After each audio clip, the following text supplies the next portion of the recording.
Thanks very much, Rupert. It's lovely to be here, and I'm not going to waste any more time by trying to better that introduction, but it's great to be in Exeter, first time at the university. Cyber Futures is the second pilot programme that's been funded by the DCMS/DCIT, the first of which happened a year ago and was based at a single college, being South Devon.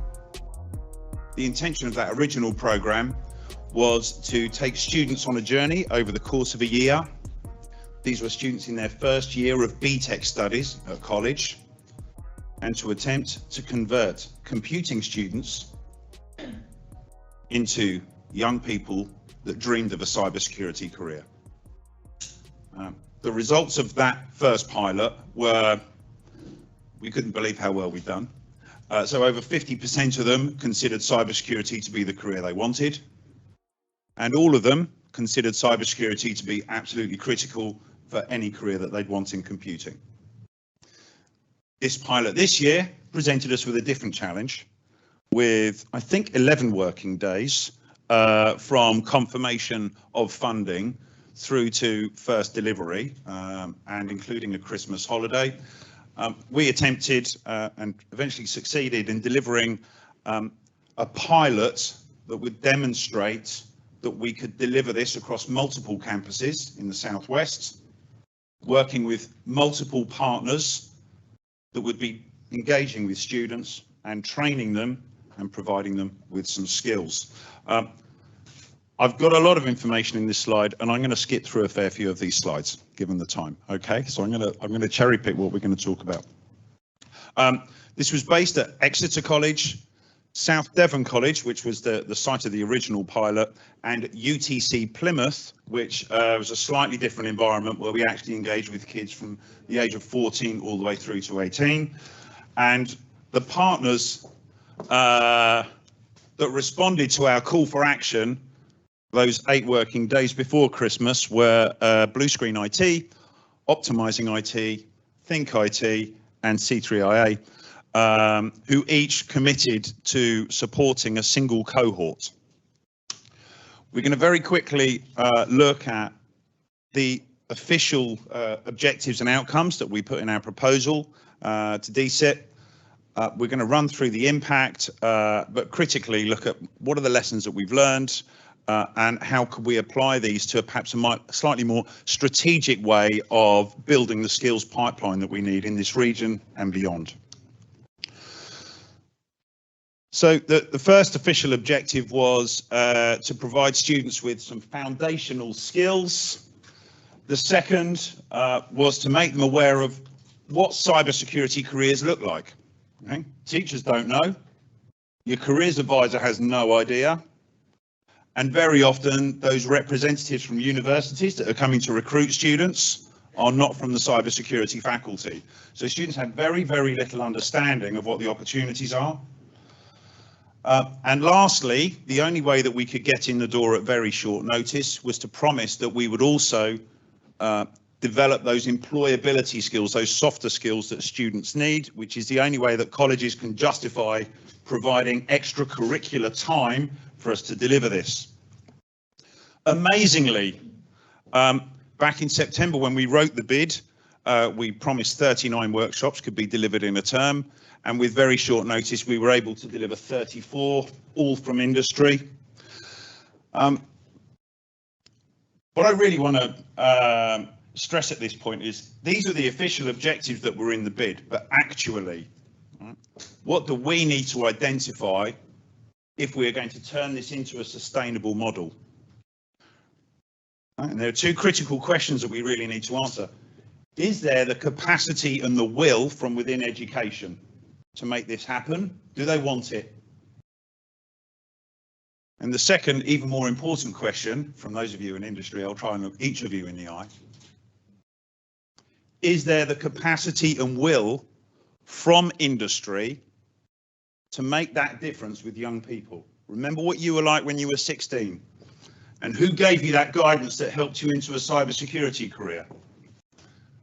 It probably didn't happen from within the college or sixth form where you were. Okay, we can all make that difference. I won't go through the workshop content, But we created a series of workshops. Each of these had a lesson plan. We provided training for each of the partner representatives that went into the colleges, who were delivering either face-to-face or virtually.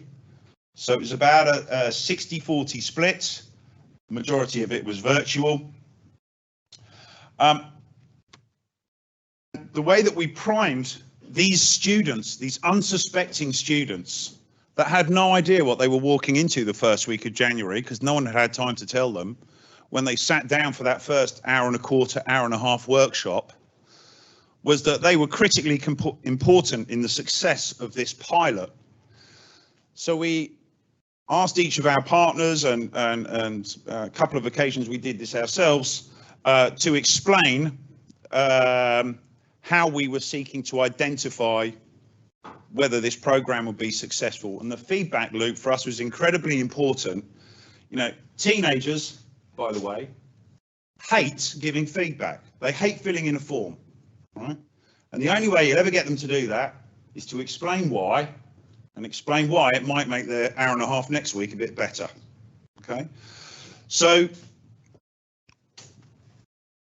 part of TechEd's sort of critical role in this is that after every single workshop was delivered every week, we would have an interview with the teacher to understand in a pedagogical perspective, how good was this industry partner in engaging with the kids?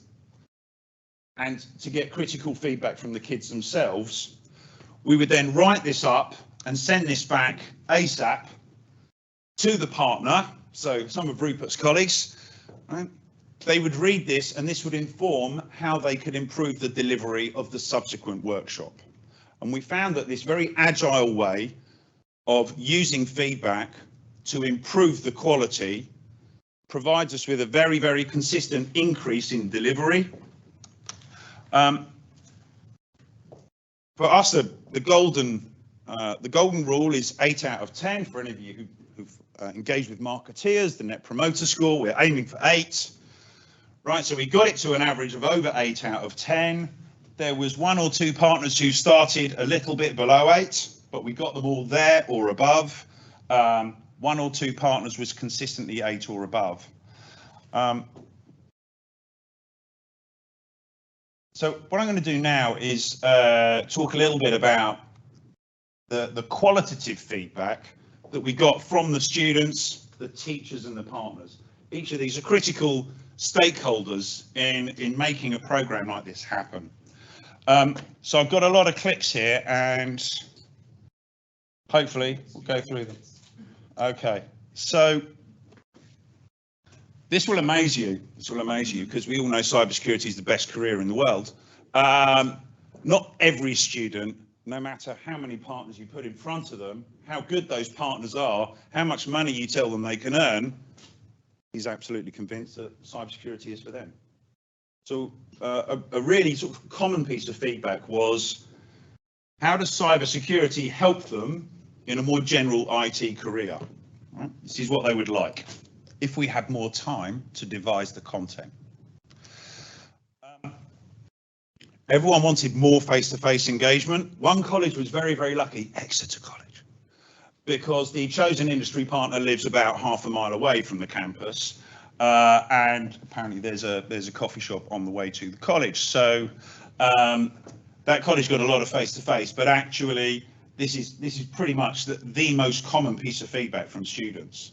Right? Someone delivering over a Teams call does not have the same impact as you looking in their eyes and having that engagement and forcing a smile out of a student. Thank you, Billy, for facilitating that smile. That's what you want to see from students, yeah?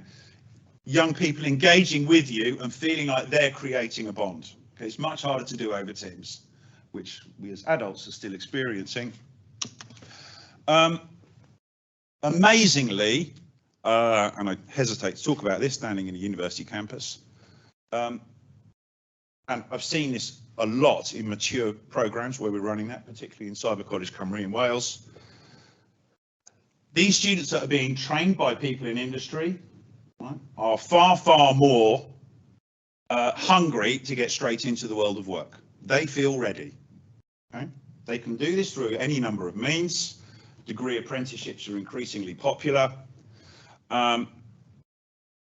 What we found is that there is a dearth of information about apprenticeships available in this area, and it's very, very hard to find. Maybe there are no apprenticeships being offered. Okay, this is a common theme across various regions. However, they love the practical labs. We use a commercial platform called Immersive Labs, but we use the free student version. It's really nice. It's gamified, so we can see how many points they're scoring each week and which cohort of students is really trying, who's doing all the labs, who's doing more than that over the weekend. They really liked the relatively new resource that the UK Cybersecurity Council published last year about the 16 roles in cybersecurity. So we would run a session on that for each of the cohorts, and it was great. The kids got to see how much money they could earn if they were a CISO. They're like, yeah, that's what I want to do when I leave uni. And well, you might have to work towards that, and sometimes you have to explain that a little bit, but actually this really piqued their interest. It's a tremendous resource. And for those kids that were on the pilot last year, that were still on the pilot this year, over 50% of them still want to be in cyber, even though we hadn't seen them for 9 months, right? This is the career they want. This is the impact that having people in industry engaging with students in the classroom, delivering practical skills training has. Okay? And suddenly we find a massive imbalance because there's no data scientists and there's no IT support people because everyone wants to do cyber. But that's okay. That's okay. If they can't get a job in cyber, there'll be a great resource to sit in that IT support department. Okay, these are the gatekeepers, the teachers, right? These are the guys that say yes or no, and they can cancel a workshop at 1 hour's notice. And if you drive down to Plymouth to deliver a half-day workshop and they cancel it once you're in reception, yeah, then you know quite how fickle this education game can be. It only happened once. Actually, the teachers can see the impact that this type of program has on the kids. And from a teacher's perspective, there are two very, very important factors that are key to their role, right? Their role is not to produce cybersecurity professionals. Their role is to manage behavior, right? Which is by far the biggest challenge in education at the moment for any of you who are following general news and reading about student demos and voice and things like this, and to deliver grades. And what this program does is increase the students' motivation, and it makes them understand the relevance of learning and studying and developing good habits. They would love their kids to be doing this every single week. We could find no parity between the three campuses. They all felt that the content was either slightly too hard or slightly too easy, and we will never cross that bridge. But we will always find a happy compromise, and this was one of the most negative comments that we got, but it was still very constructive, and actually if you push them, they say, it was good enough. And of course we expected this one, with them having been given about a week's notice to schedule a weekly hour-and-a-half slot in the timetable where there were no classrooms or teachers available. They made it happen. They said, could you give us an extra couple of weeks next time? What they actually mean is we need another term to make this happen professionally. But the teachers learn stuff from these workshops. Imagine being in a job where you never get any CPD related to the content that you're focused on. Imagine being a teacher. You've never been on a firewall course, how to configure a firewall. You know, you've never been on a database course, so you're still teaching Microsoft Access. You don't know what low code is, and if I mention ChatGPT in passing, you flinch a little bit because that's new tech. These are the teachers that are leading the education of our kids pre-university, right? Teachers learn from this, and it's free for them, right? The students engaged, motivated. And frankly, you know, people from industry will have a massive outsized impact on these kids' outlook in life. Right? Kids don't get this in any other way. They can go to a careers fair and get on a coach and, you know, be motivated to go and collect lots of sweets and pens and stickers from a hall. If any of you have ever done careers fairs, I'm out of that game now. I'm being dragged back in. They pull you back in. Last but not least, partners, would you believe, need more time for planning. So actually, when Rupert's team were given 4 hours notice to get on a call to be trained on how to deliver a workshop in 2 days' time, they politely requested next time could we have a little more notice. Of course, no two companies are the same.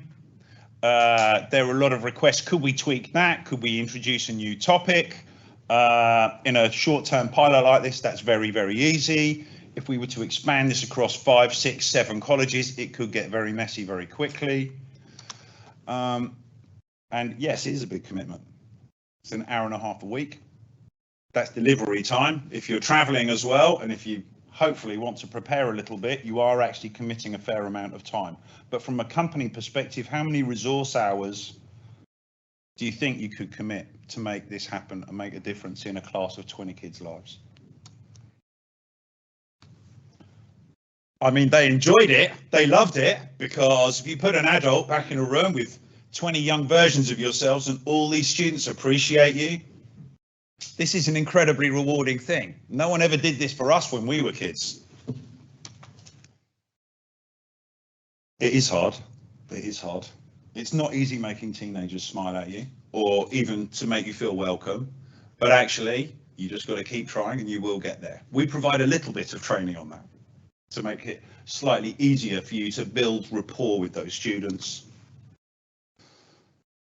And yes, the program does need to run for longer. So these 34 workshops meant on average that the students got maybe 8 or 9 technical workshops in a very short space of time, and potentially we'll never hear from industry again. That's it.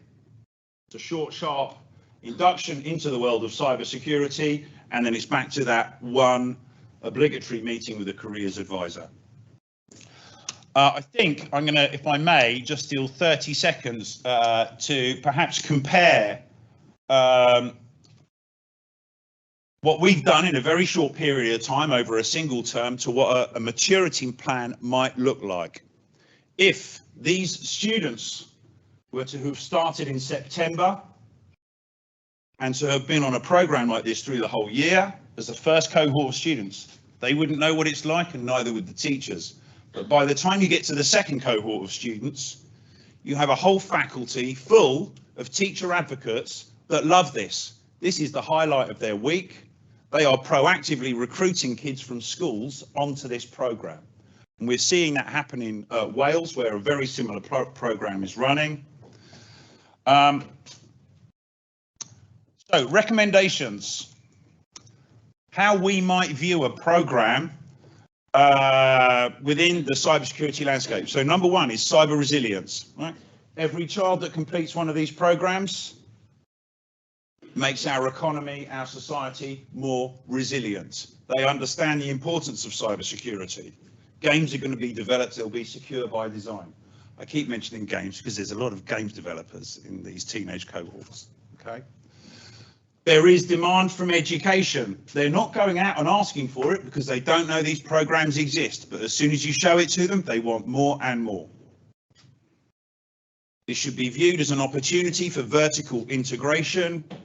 The world of cybersecurity might consist of products and services that are being fed up a supply chain to the end user, but actually this critical material shortage that we have is skills. How do we integrate into that supply chain to increase the quality, the quantity, the appetite of those skills so that they want to come and work for you? How do you make it 10 times easier to recruit? And how does that translate into a long-term ROI opportunity for anyone in industry that wants to stop trying to recruit apprentices or graduates by sifting through 1,000 CVs? Thank you very much. I assume I got no time for questions, Rupert. We'll cover questions later. I'll be hanging around at lunchtime. Thank you very much.